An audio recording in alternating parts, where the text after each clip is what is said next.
So to start with, we want to figure out an angle between 0 and 90 degrees that has a sine value of 1/2. So if you think about your special triangles, we're looking for an angle that has the opposite side divided by the hypotenuse, and it's going to give you 1/2.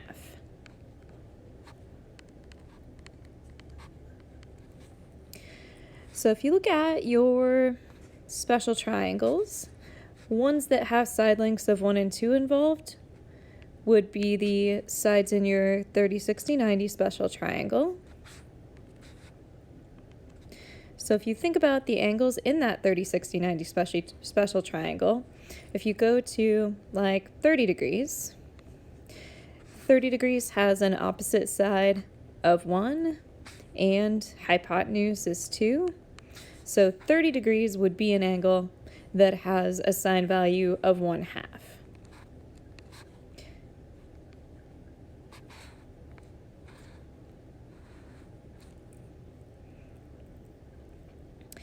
So you can use your calculator to approximate some trig function values and to kind of go backwards and figure out any angles that you might need that have a specific trig function value. So things that you need to double check before you start trying to use your calculator to evaluate trig functions are you need to make sure that your calculator is in degrees mode. Most of them will be, unless you've changed it for some reason. But how you can tell is it kind of has a little, most of them at least, depends on your calculator, has a little DEG in the bottom corner of your calculator somewhere if it's in degrees mode. If it says RAD, that's radian mode, that's something different. You don't want to be in that mode. If you need to change it, mine is you press the DRG button next to the right of the second key, and you make sure that you have the degrees highlighted, and then you hit equals or enter.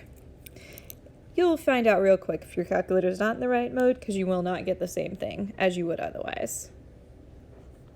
If you need to go backwards and find an angle measurement that has some trig function value, like say in the warm-up, if you didn't want to go back to your special triangles, you can use the inverse trig function keys in your calculator to figure out those angle measures.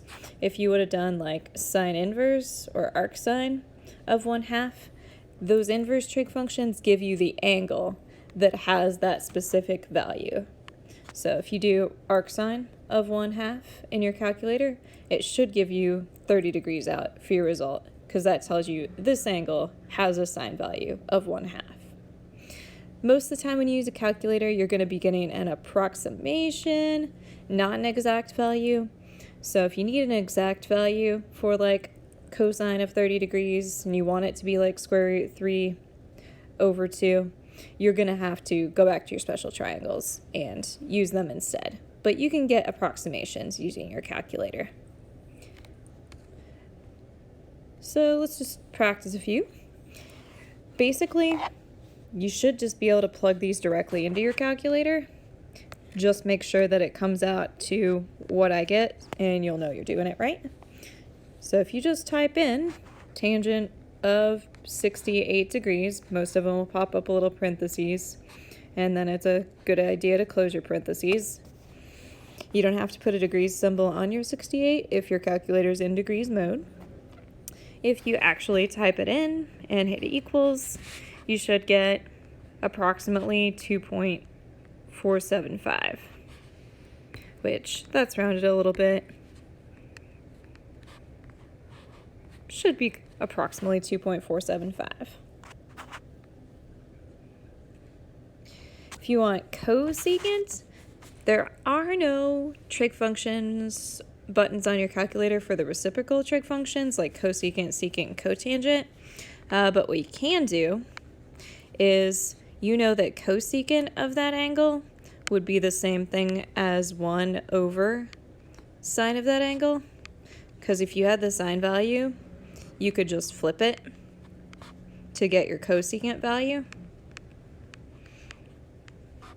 So you could either type it in all at once, 1 divided by sine of 35.8471 degrees, or to me it actually kind of makes more sense to do it in 2 steps. If you get your sine value by just using your sine key, it's going to give you approximately, I gotta type it in here,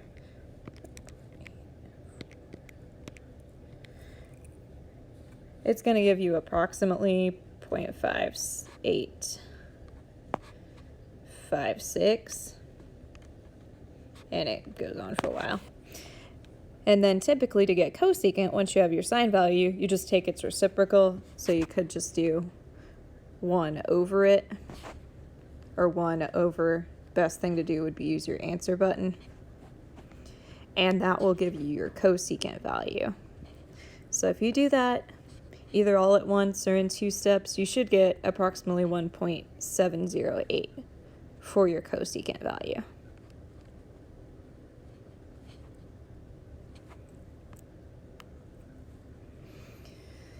If you want secants of your negative 287 degrees and 23 minutes, angles can be measured in like fractions of a degree, basically.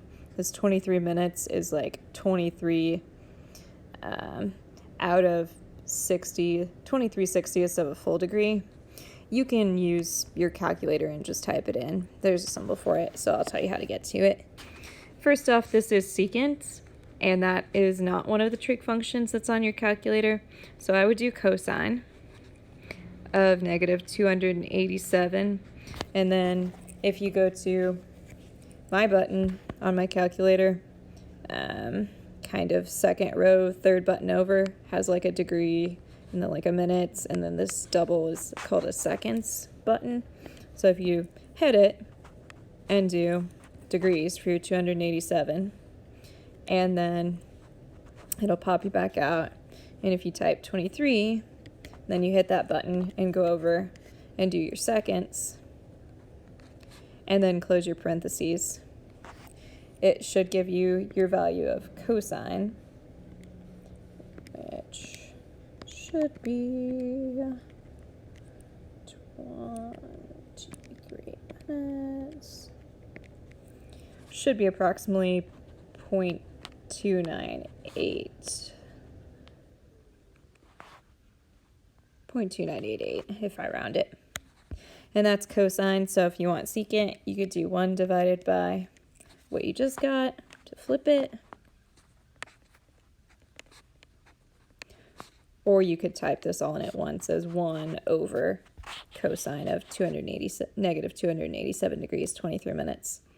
And you should get 3.347 approximately.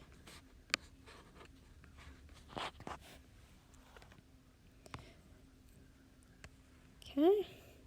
Those were just approximations for your trig function values. If you didn't have the triangles with those angles in them, with the side lengths given to you, you can use your calculator to approximate their ratios. So these ones, we're going backwards, kind of like the warm-up. You want to find the angle that has this given fact about that angle. So we're looking for an angle that has a cosine value of 0.92 and a whole bunch of decimals going on. If you want to get the angle that has that cosine value, you're going to want to use your arc cosine function that's programmed into your calculator. So if you do arc cosine and then type in all of those digits, you should get an angle that's approximately 22.89 degrees.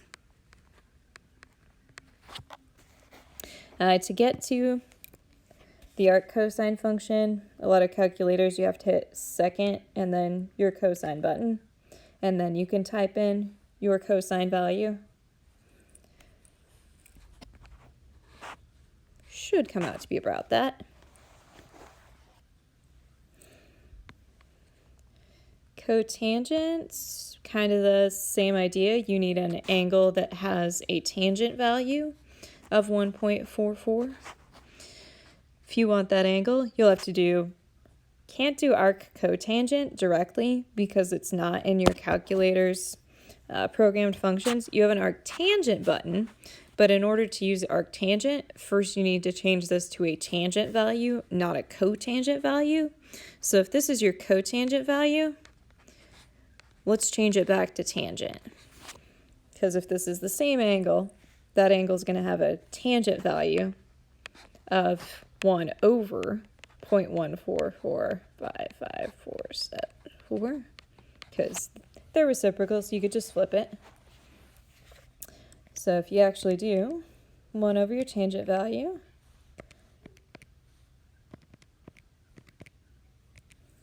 that gives you your tangent value of this angle is approximately 0.692. Then you can do arctangent on that value to get your angle. So if you do arctangent of what you just got, which I just use your answer key,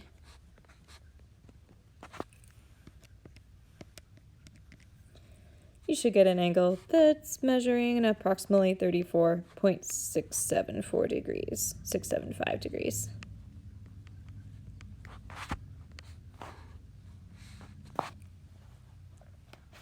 Could type it in your calculator all at once. You'd have to do arctangent, and then all of the inside of your trig function would have to be 1 over 1.45445, so 474. But you can just do it in 2 steps also. A little word problem. Length of a shadow of a flagpole is 27.65 feet. Your flagpole is 35 feet high, and you want to figure out the angle of elevation to the sun. Okay, so here's my flag. Down here on the ground is my shadow. And to be making that shadow, sun's up over here somewhere. Kind of have a triangle going on, if you think about it. If you connect the tip of your shadow here and think about sun coming across the top of the flagpole to create that shadow, the angle of elevation to the sun is this angle down here in the bottom right-hand corner of that triangle. Angle of elevation always comes up from a horizontal line, in this case the ground. So that's my angle of elevation right there. The shadow is 27.65 feet long.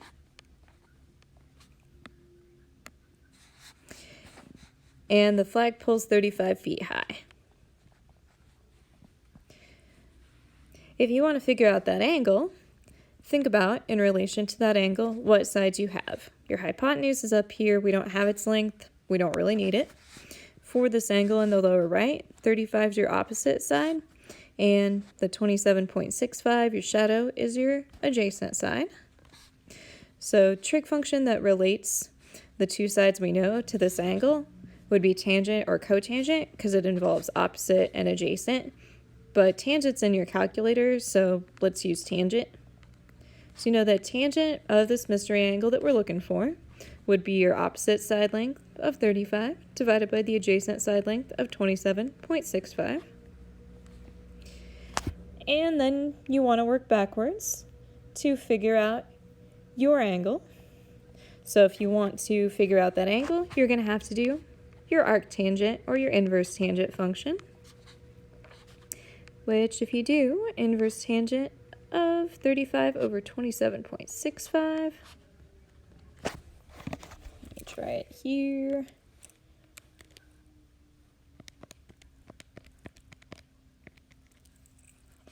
Then you should get the angle of elevation to the sun is about 51.69 degrees.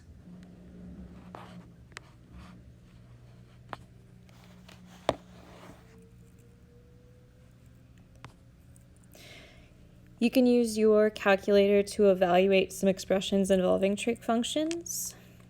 So say you want to find some individual trig function values and like add them together, subtract them.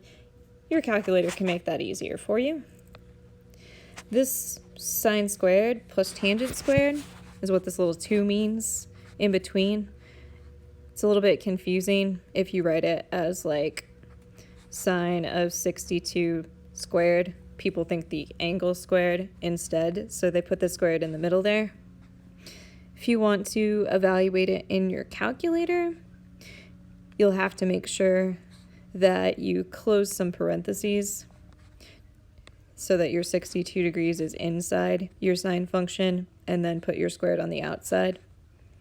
And then if you do tangent of 36 squared like that, you can type it in all at once, and you should end up with about 1.307.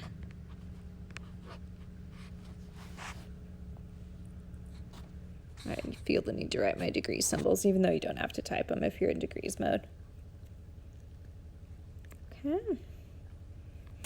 B, this is really 2 times your sine value of an angle that's 12 degrees 13 minutes plus 5 times cosecant of 80 degrees.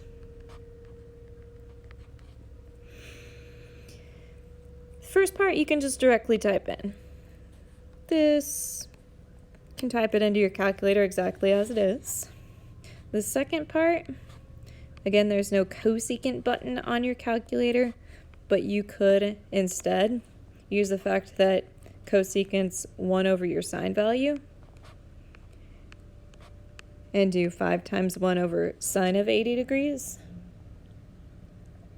So if you type that into your calculator, you can do it all at once. You can do it in 2 pieces and then add them together. It doesn't really make a difference.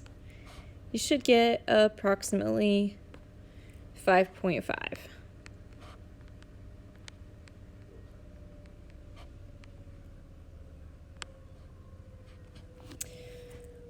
All right, so that's kind of highlights of how you plug some of this into your calculator. All your classmates that have taken Trig could help answer questions if you have any about how to plug things in. Good luck.